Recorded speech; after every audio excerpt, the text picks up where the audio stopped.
Glad to be joined now by offensive line coach, run game coordinator Jeff Stoutland. Happy New Year to you, Jeff. And I'd like to start with a little bit of perspective, if we could. 2020 season, all those injuries, all those line combinations.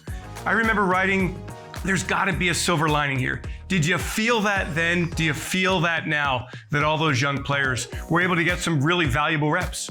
Yeah, I always believe that playtime it's easy. You know, you could say, oh, we're practicing, getting reps in practice, and that also is very important. But to actually be out there in game time when things are flying around, the speed of the game is so much faster. The experience that a young player can capture there is like a bar of gold. And so I think that helps some of these guys now that have been in games like Sua Opeta and Nate Herbig. That playtime they had last year was very valuable.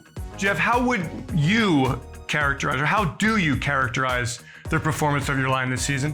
Well, I think there's room for improvement. I think that they've done a nice job, and I most importantly, I really believe that if every day, each week, the player can get that much better, and you stack those days and those weeks on top of each other collectively as a group, I think you're going to see some really great things.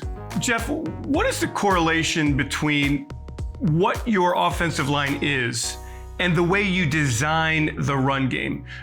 For example, because you have an athletic group, you can run these kinds of plays. Is that kind of the way you do it? Is that the way it meshes? I think there's a combination, David. Part of it is, what is the strength of the group? How well does the group move? How well does the group change the direction? Do we have the ability to pull and find a second level defender? I also think that between that and the style of defense we're facing will alter or dictate the scheme that we're going to use for that particular game. So I believe that's very important. I believe there's schemes that are better or more conducive for certain types of defensive structures.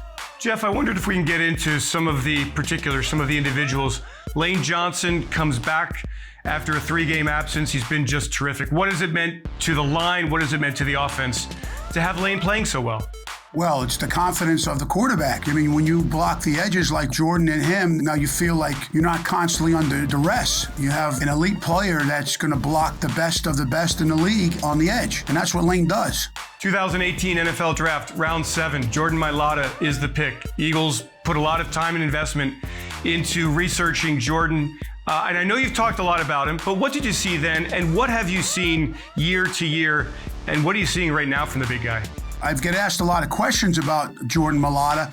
Now, he's an unusual player, so obviously people want to know about a big guy from Australia that never played football. That's an interesting story. But to be honest with you, I keep talking to him about this. Number one, eliminate all distractions. Take care of the little things, and the big things will take care of themselves. There's room for growth. He's a young player. He's got tremendous ability to move. For you to get around him, he kind of has to make a mistake. You know, this is the part of the game in terms of protection, balance, and body control, and not putting yourself in harm's way in terms of your set line, what you're looking at. There's so many little things that he has to learn, and he is learning. But I call, 10,000 kicks, man. Until you get 10,000 kicks in, it's not going to be perfected. Okay, so we're working toward perfection there. Next to him has been Landon Dickerson, who, he didn't play in the spring. He didn't get on the field in training camp. All of a sudden, he's in the lineup, and he's playing very well. How did this happen?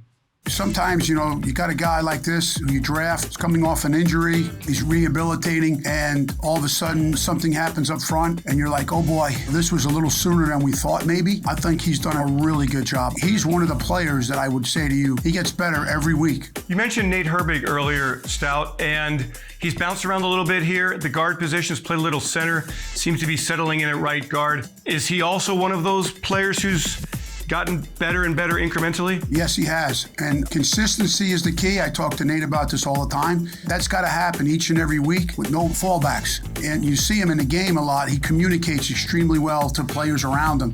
He's got the natural center mentality where they want to be in control of things. They want to be able to put people in the right spots. Not only do we have Jason Kelce obviously doing all that, but there's another guy, another seeing eye dog. Isaac was that way. And I think that Nate is exceptional when it comes to that. There have been other players who've stepped up. Andre Dillard, Sua Opeta, who you mentioned, Jack Driscoll before he was injured, Isaac, of course. There's been depth built here. Stout, how do you feel about, 1 through 10, 11 in your room this year? that you'd be able to build the kind of depth that other teams just don't have? It starts in the OTAs and it starts in the off season. And the first meeting we have, I say, look, you might not feel this way right now, but I absolutely know as the time goes on, as we get into this preseason and we get into the season, each and every one of you are going to have an opportunity to get on that field and to show everybody around here what your value is to the organization. That's the culture that's going on, and everybody knows it. And we got great veteran players that kind of create that culture for the young players. And so they're more ready when time comes. And they're ready when their number is called, Absolutely. Obviously. I'm going to stay the best for last here, Stout. The one player I really didn't ask about here, Jason Kelce. Can you just kind of put in perspective what he's meant for you, for this offensive line, for this football team, for this city, for his teammates? He's just the epitome of a team player. He does so much for his teammates. And honestly, I think that's what drives him to want to play for so long. And last one, Stout.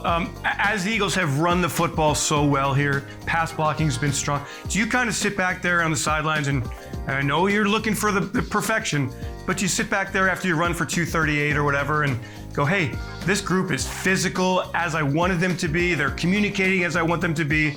I really love the way this group is playing football. Honestly, if you ask the players, there's some meetings I kind of get like there's some, we leave a lot out there. I'm being honest. You say, oh, well, you rush for, I'm telling you, we leave a lot out there at times, and it can be better. And I get it. At the end of the year, maybe I'll look back and I go through quality control and we start looking through some things. But believe me, there's some things we can do better.